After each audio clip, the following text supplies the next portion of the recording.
Қайырлы күн, құрметті ұстаздар, ата-аналар, оқушылар. Лев Николаевич Толстой атындағы орта мектебінің дене шынықтыру әдістеме бірлестігінің 10 күндігіне ашық деп жариялаймыз.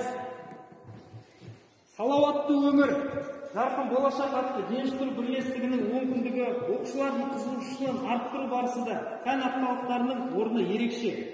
Бұл 10 күндікті өткізудегі негізгі мақсатымыз оқушыларды дене тәрбиесі және спортпен шұғылдануға тарту.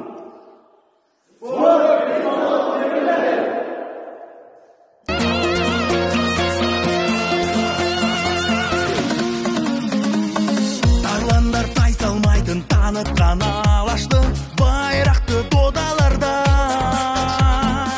қоқсаған қажымұқан балуан шолақтай ел жүрек бабаларға. Айқаса тескіндеге, шайқаса тез бермеге, ерлерім айбарлы үйлерге. Спорт бастаған елім далға, спорт бойда күш сенім барда, жеңеміз әлі әлемнің бәрі мойнында.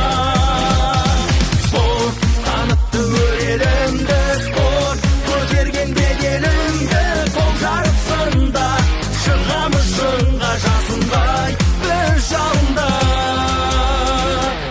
Апай төс арыстарым бар әлем таныған, тірісі шегінбеген қазақтың барыстары жігерде жаныған.